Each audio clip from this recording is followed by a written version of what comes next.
ನಮಸ್ತೆ ರೈತ ಬಾಂಧವರೇ. ನಾವು ವಿಜಯನಗರ ಜಿಲ್ಲೆ ಹರಪನಹಳ್ಳಿ ತಾಲೂಕು ಮಾಚಿಹಳ್ಳಿ ಅಂತಕ್ಕಂಥ ಒಂದು ಗ್ರಾಮದಲ್ಲಿದ್ದೀವಿ.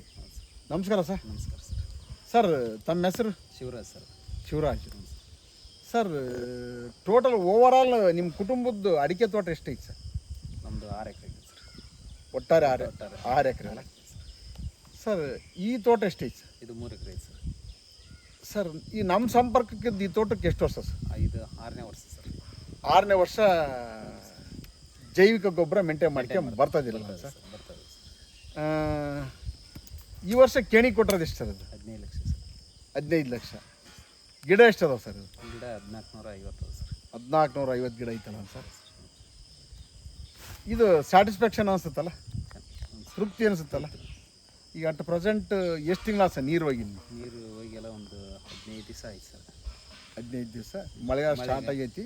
ಸರ್. ಬೇರೆ ನೀರು ಒಂದ್ಸಲ ಕಟ್ಟಿದಾರಲ್ಲ? ಬೇರೆ ನೀರು ಒಂದ್ಸಲ ಕಟ್ಟಿದಾರ? ಬೋರ್ನಲ್ಲಿ ನೀರು ಇರುತ್ತೆ, ಬೇರೆ ನೀರು ಕಟ್ಟಿದಾರ, ಒಂದ್ಸಲ ಕಟ್ಟಿದಾರ. ಹೌದಲ್ಲ ಸರ್? ಹೌದು ಸರ್. ನಿಮ್ಮ ಹೆಸರು? ಪರಶುರಾಮ್ ಅಂತ ಸಿರಿಸ್ತಳ್ಳಿ. ಚಿರಸ್ತಳ್ಳಿ. ಸಿರಿಸ್ತಳ್ಳಿ ಸ್ನೇಹಿತರು? ಸ್ನೇಹಿತರಲ್ಲ? ಹತ್ರ ಬೇಸ್. ಈಗ ನಿಮ್ಮ ತೋಟ ನೋಡ್ಕೊಂಬಂದಿವಿ ಸರ್. ನೋಡ್ಕೊಂಬಂದಿ ಸರ್. ಚರ್ಚೆ ಮಾಡ್ಕೊಂತ ಬಂದ್ವಿ. ಬಂದಿವಿ. ನಿಮ್ಮ ತೋಟದಾಗ ಎಲ್ಲ ಸರ್ಕಸ್ಗಳನ್ನು ಮಾಡಿಬಿಟ್ಟಿದ್ದೀರಿ. ಮಾಡಿಬಿಟ್ಟ ಸರ್. ಎಲ್ಲ ಕೊಟ್ಟದ್ದು ಎಲ್ಲಲ್ಲ, ಅದು ಏನಾದ್ರು ಇರಲಿ, ಯಾವ್ದಾರ ಕೊಟ್ಕೊಂಡು ಬೆಳೆದಿರಲಿ ಸರ್, ಹ್ಞೂ ಎಲ್ಲ ಸರ್ಕಸ್ಗಳನ್ನು ಮಾಡಿದ್ದೀವಿ. ಮಾಡಿದ್ವಿ ಸರ್. ನಿಮ್ಮ ತೋಟದಾಗ ಸುಮಾರು ಒಂದು 20 ನಿಮಿಷ ಚರ್ಚೆ ಮಾಡಿದ್ದೀವಿ. ಹ್ಞೂ ಸರ್. ಬೇರು ತೆಗ್ಸಿದ್ವಿ, ಮಣ್ಣು ತೆಗ್ಸಿದ್ವಿ. ಅಲ್ಲಿ ನೀರು ಕಮ್ಮಿ ಆಗೈತ ಜಾಸ್ತಿ ಆಗೈತೆ ಅಂತ? ಜಾಸ್ತಿ ಆಗೈತೆ ಅಂದ್ರೆ ಸರ್. ಜಾಸ್ತಿ ಆಗೈತೆ. ಜಾಸ್ತಿ ಆಗೈತೆ ಅಂದ್ರೆ ಗರಿ ಒಣಗ್ತೈತಲ್ಲ? ಗರಿ ಒಣಗ್ತೈತೆ ಸರ್. ಈಗ ಇವ್ರ ಅನುಭವಕ್ಕೂ ನಿಮ್ಮ ಅನುಭವಕ್ಕೂ ವ್ಯತ್ಯಾಸ ಹೇಳ್ರಿ ನನಗೆ ಏನಂತ. ಇಲ್ಲ ಸರ್, ಈಗ ಅವ್ರ ಅನುಭವನ ದೊಡ್ಡದ, ನಮ್ಮ ಅನುಭವನ ಈಗ ಕಮ್ಮಿ ಆಗೈತೆ ಸರ್. ಸರ್ ಈಗ 15 ಲಕ್ಷಕ್ಕೆ ಅಡಿಕೆ ಕೇಣಿ ಕೊಟ್ಟದಾರೆ ಇದನ್ನು? ಹೌದು ಸರ್. ಹೌದು. ಹೌದು ತಾನೆ? ಹೌದು ಸರ್. 15 ಲಕ್ಷಕ್ಕೆ ಕೇಣಿ ಕೊಟ್ಟದಾರೆ ಅಂದರೆ 1450 ಗಿಡ. ಇದು ಕಡಿಮೆನಾ ಜಾಸ್ತಿನಾ? ಜಾಸ್ತಿನ ಸರ್ ಇದು. ಸರ್ ಎಷ್ಟು ಎಕರೆ ಸರ್ ಇದು? 2 ಎಕರೆ 70 ಸೆಂಟ್ಸ್. ಅಂದರೆ ಎತ್ತತ್ರ ಒಂದು 2.5 ಎಕರೆ ಅಲ್ಲ ಸರ್? 2.25 ಸರ್. 2.5 ಅರುಗು ಸರ್ ನೋಡ್ಕೊಂಡು ಲೆಕ್ಕ ಹಾಕಿದ್ರೆ ಒಂದು 2.5 ಎಕರೆ ಲೆಕ್ಕಲ್ಲ ಸರ್? 2.5 ಎಕರೆನೇ 15 ಲಕ್ಷಕ್ಕೆ ಕೇಣಿ ಕೊಟ್ಟಿದ್ದಾರೆ ಅಂದರೆ ನಿರಂತರವಾಗಿ ಒಬ್ಬ ರೈತ ಮಣ್ಣಿನ ಜೊತೆಗೆ ಮಾತನಾಡ್ತಕ್ಕಂಥ ತಾಂತ್ರಿಕತೆಯನ್ನು ಕಲಿಯೋಕೋ ಬೇಡ? ಕಲಿಬೇಕು ಸರ್. ಮಣ್ಣಿನ ಜೊತೆ ಮಾತಾಡೋದು. ಮಣ್ಣಿನ ಜೊತೆ ಇದೇನಪ್ಪ ಹೊಸ ಸುದ್ದಿ ಹೇಳ್ತಾರೆ ಇವರು, ಮಣ್ಣಿನ ಜೊತೆ ಮಾತಾಡೋಕ್ಕಾಗತ್ತಾ ಅಂತ? ಹೌದು ಸರ್. ಸಾಧ್ಯತೆ ಐತಾ? ಸಾಧ್ಯತೆ ಮಾಡ್ಬೇಕು ಸರ್. ಅಲ್ಲ, ಹೆಂಗೆ ಅಂದರೆ ನಮ್ಮ ತೋಟದ ಮಣ್ಣು ಹೆಂಗೈತಿ, ನಾನು ಏನು ಕೊಟ್ಟರು ಪಾಡು, ಎಲ್ಲರೂ ಕೊಡ್ತಕ್ಕಂಥ ಸಲಹೆಗಳನ್ನ ಒಂದು ಕಡೆ ಮೂಲೆಗಿಟ್ಬಿಡ್ಬೇಕಪ್ಪ. ಹ್ಞೂ ಗೊತ್ತಾ? ನಿನ್ನ ಬುದ್ಧಿವಂತಿಕೆ ಮೇಲೆ ಮೇಂಟೈನ್ ಮಾಡೋಕು ಸಾಧ್ಯತೆ ಐತೆ ಇಲ್ಲ? ನನಗೆಲ್ಲ ನೀವು ಹೇಳಿದಿರಿ ಅಲ್ಲಿ ನಿಮ್ಮ ತೋಟಕ್ಕೆ ಹೋದಾಗ, ಸಾಕಾಗಿ ಹೋಗ್ಬಿಡತ್ತ ಈ ಅಡಿಕೆಗಳ ತೋಟ ಕೈಯಾಗ.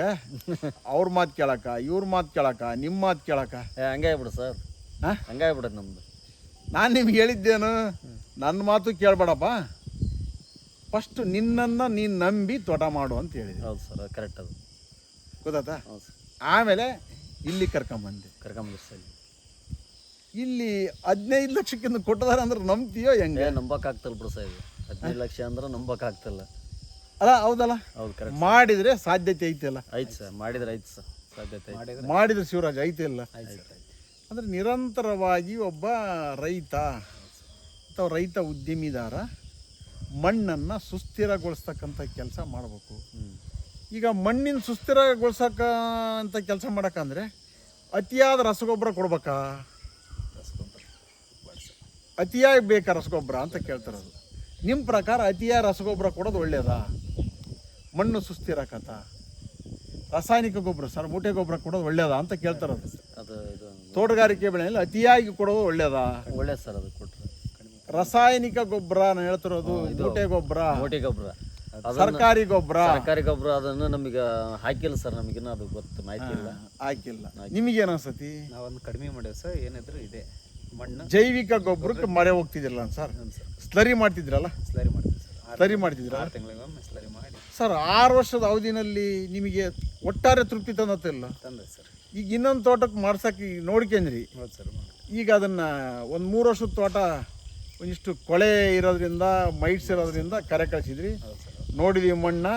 ಅಲ್ಲಿ ನಿಮ್ಮ ತೋಟದಾಗ ಮಣ್ಣಿನ ರಸಾರ ಇವ್ರದ್ದು ಹೆಚ್ಚು ಕಮ್ಮಿ 3,000 2,600 ಚಿಲ್ಲರೆ PPM ಬರ್ತೈತಿ. ಎರಡು ಕೂಡ ಅಸಿಡಿಕ್ 3.5 4.5 5.5 ಈ ಆವ್ರೇಜಲ್ಲಿ ಬರ್ತದೆ. ಹೌದಾ? ಈಗ ಇಷ್ಟ ತನಕ ಚರ್ಚೆ ಮಾಡ್ಕೊಂತ ಬಂದ್ವಿ. ಈ ಮಣ್ಣು ಜೀವಂತನ ನಿರ್ಜೀವನ? ಮಣ್ಣು ಜೀವಂತನ ನಿರ್ಜೀವನ ನಿಮ್ಮ ಪ್ರಕಾರ? ಜೀವಂತ. ಸೂಕ್ಷ್ಮಾಣು ಜೀವಿಗಳ ಚಟುವಟಿಕೆ ಮಣ್ಣಲ್ಲಿ ಚೆನ್ನಾಗಿ ಆಗ್ತಾ ಇದ್ರೆ ಅದು ಮಣ್ಣು ಜೀವಂತ. ಅತಿಯಾದ ರಸಗೊಬ್ಬರ ನಿಮ್ಮ ತೋಟದಾಗ ಕಳ್ಳನಾಶಕ ಹೊಡೆದಿರಿ, ಕಳ್ಳನಾಶಕ ಹೊಡೆದ್ರೆ ಮಣ್ಣು ಜೀವಂತವಾಗಿ ಇರಲ್ಲ. ಮಣ್ಣು ಜೀವಂತ ಇಲ್ಲ ಅಂತಂದರೆ ಮ್ಯಾಲೆ ಚೆನ್ನಾಗಿ ಕಾಣ್ತತಾ? ಚೆನ್ನಾಗಿ ಕಾಣಲ್ಲ. ಇವರೇನಿಲ್ಲ ಕಳ್ಳನಾಶಕ ಹೊಡೆದಿಲ್ಲ, ನಿಮ್ಮ ತೋಟದಾಗ ಹೊಡೆದಿರಿ. ಸರ್, ಒಬ್ಬ ಮನುಷ್ಯ ಹೆಂಗೆ ಗೊತ್ತಾ, ಈ ಮನುಷ್ಯನ ದೇಹಾರೋಗ್ಯ ಮಣ್ಣಿನ ದೇಹಾರೋಗ್ಯ ಇದು ಯಾವುದು ಆರೋಗ್ಯ ಚೆನ್ನಾಗಿತ್ತು ಅಂದರೆ ಉತ್ಕೃಷ್ಟವಾದ ಫಸಲು ತಗೋಬೋದು. ಹೌದೇ ಇಲ್ಲ? ಆರೋಗ್ಯ ಮಣ್ಣಿನ ಆರೋಗ್ಯ ಹಿಂಗೆ ಇರಬೇಕು ಅಂದರೆ ನೀರು ಜಾಸ್ತಿ ಕೊಡೋಕ್ಕ ಲಿಮಿಟ್ ಕೊಡು. ನಿಮ್ಮಲ್ಲಿ ಜಾಸ್ತಿ ಗತ್ತಿಲ್ಲ, ಪಾಚಿ ಗಟ್ಟೆತ್ತಿಲ್ಲ. ಹೌದಾ? ಅಲ್ಲಿ ಹೇಳ್ತಿದ್ದೀರಿ ಸರ್, ಅವ್ರಿಗೆ ಕರಿಬೇಕಾಯ್ತು, ಅವ್ರು ಬರ್ಬೇಕಾಯ್ತು, ಇವ್ರು ಬರ್ಬೇಕು, ಯಾರೂ ಬರಲ್ಲ. ನೀನೇ ನಿನ್ನ ತೋಟದಾಗ ವಿಜ್ಞಾನಿ ಆಗಪ್ಪ ಅಂತ ಹೇಳಿದ್ನ ನೀನು. ಒಂದೊಂದೇ ಕಲ್ತ್ಕೊಂತ ಹೋಗು ಅಂತ ಇವತ್ತು ನೀವಿಗೆ ಹೇಳಿದ್ದೇವೆ. ಇನ್ನು ಮುಂದೆ ನೋಡ್ಕೊಂತ ಹೋಗ್ಬೇಕು ನೀವು. ಆ ವಿಡಿಯೋಗಳು ನೋಡ್ಕೊಂತ ಆ ರೈತ ಏನು ಮಾತಾಡಿದ, ಈ ರೈತ ಏನು ಮಾತಾಡಿದ, ಈ ರೈತ ಏನು ಮಾತಾಡಿದ. ಇದು ಬರಗಾಲ ಅಲ್ಲನಪ್ಪ ಗುರುವೇ? ಆ ತೋಟದಾಗ ನೀರು ಕಮ್ಮಿ ಆಗೈತಲ್ಲ ನಿಮ್ಮದು? ನೀರು ಕಮ್ಮಿ ಇರೋದ್ರಿಂದ ನೀರನ್ನು ಉಳಿಸ್ತಕ್ಕ 1 ಗಂಟೆನಲ್ಲಿ ಸುಮಾರು 25,000 to 30,000 ಲೀಟರ್ ನೀರನ್ನ ಭೂಮಿಯಿಂದ ಎತ್ತವಿ. ಭೂಮಿಗೆ ರೀಚಾರ್ಜ್ ಮಾಡಿದ ನೀನು, ಇಂಗಿಸಿದ ನೀರನ್ನ. ಅದು ನೈಸರ್ಗಿಕ ಸಂಪತ್ತು. ನೀರನ್ನ ಇಂಗಿಸ್ತಕ್ಕಂಥ ಕೆಲಸ ಯಾವಾಗ ಆಕತಿ ಅಂದರೆ ನೀನು ಮಣ್ಣನ್ನು ಸುಸ್ಥಿರಗೊಳಿಸ್ಕೊಂತ ಹೋದಂಗೆ, ಫಲವತ್ತತೆಗೊಳಿಸ್ಕೊಂತ ಹೋದಂಗೆ ಭೂತಾಯಿ ಗರ್ಭಕ್ಕೆ ನೀರು ಇಂಗ್ತತಿ. ಬಿದ್ದರ ಮಳೆ ನೀರು ಸರ್ಫೇಸ್ ಹಾರ್ಡಾಗಿ ಮೈಕ್ರೋಫೋರ್ಸ್ ಆ್ಯಂಡ್ ಮ್ಯಾಕ್ರೋಫೋರ್ಸ್ ಹೋಲ್ಗಳು ಕ್ಲೋಸ್ ಆದವು ಅಂದರೆ ಆಗಲ್ಲ. ಸರಿಯೇನು ಸರ್? ಹೆಚ್ಚು ಸಾವಯವ ತ್ಯಾಜ್ಯಗಳನ್ನ ಮಣ್ಣಿಗೆ ಸೃಷ್ಟಿ ಮಾಡಿ ಅದನ್ನು ಮಲ್ಚ್ ಮಾಡ್ತಕ್ಕಂಥದ್ದು ಒಂದು ಕೆಲಸ. ಹೆಚ್ಚಾಗಿ ಜೈವಿಕ ಒಳಸುರಿಗಳನ್ನ ಈ ಸಲಹೆ ಮೇರಿ ಕೊಡ್ತಕ್ಕಂಥದ್ದು ಮತ್ತೊಂದು ಕೆಲಸ ಮಾಡ್ಕೊಂತ ಹೋದರೆ ಹೆಚ್ಚಾಗಿ ನಮ್ಮ ಪ್ರಕಾರ ರಸಗೊಬ್ಬರ ಬೇಡಲ್ಲ, ಡೈಲ್ಯಾಂಡ್ ಆಗಿರೋದ್ರಿಂದ. ಇದು ಗೊತ್ತಾ? ಒಂದಿಷ್ಟು ಅಮೈನೋ ಬೇಸ್ ಇರ್ತಕ್ಕಂಥ ಒಂದಿಷ್ಟು ನ್ಯೂಟ್ರೆಂಟ್ಸ್ನ, ಉತ್ತಮವಾಗಿರ್ತಕ್ಕಂಥ ನ್ಯೂಟ್ರೆಂಟ್ನ ಬಳಸ್ತಕ್ಕಂಥದ್ದು, ಉತ್ತಮವಾಗಿರೋ ಜೈವಿಕ ಗೊಬ್ಬರ ಬಳಸಿದ್ರೆ ಉತ್ತಮ ಅಂತಕ್ಕಂಥದ್ದು ನಮ್ಮ ವಿಚಾರ. ಸರ್, 15 ಲಕ್ಷ ಅನ್ನೋದು ಇವತ್ತಿನ ದಿವಸ ದೊಡ್ಡ ಅಮೌಂಟ್ ಅಲ್ಲ ಸರ್? ಒಬ್ಬ ರೈತನಿಗೆ ದೊಡ್ಡ ಅಮೌಂಟ್ ಅಲ್ಲ ಸರ್? ಯಾವುದಾದ್ರೂ ಬೇರೆ ಬೆಳೆಯ ತಾನಕ್ಕತ ಸಾಧ್ಯ ಅಲ್ಲ. ಅದಕ್ಕೆ ಹೇಳೋದು, ಒಂದಿಷ್ಟು ಬೇರೆ ಇಂಟರ್ ಕ್ರಾಪ್, ಬೇರೆ ಬೆಳೆಗಳನ್ನ ಅಡಿಕೆನಲ್ಲಿ ಮಾಡ್ರಿ ಅನ್ನೋದು ನಮ್ಮ ಸಲಹೆ. ಬಾಳೆ ಇರ್ಬೋದು, ಏಲಕ್ಕಿ ಇರ್ಬೋದು, ಜಾಯ್ಕಾಯಿ ಇರ್ಬೋದು, ಬಾರ್ಡ್ರಲ್ಲಿ ಚಕ್ಕೆ ಇರ್ಬೋದು, ಸುತ್ತಲೂ ಒಂದಿಷ್ಟು ಸುತ್ತಂಚಿನ ಬೆಳೆ ಯಾವುದು ಜೀವಂತ ಬೇಲಿ ಇರ್ತಕ್ಕಂಥದ್ದು, ಈ ಥರ ಮಾಡ್ತಕ್ಕಂಥದ್ದು ತುಂಬ ಒಳ್ಳೆಯದು. ಒಂದು ಸ್ವಲ್ಪ ಚಾಟ್ಗೊಳಿಸಿ ಅಂದ್ರೆ ಸರಿನಾ ಸರ್? ಸರಿ ಸರ್, ಒಳ್ಳೇದಾಗಲಿ sir. Thank you sir. Thank you.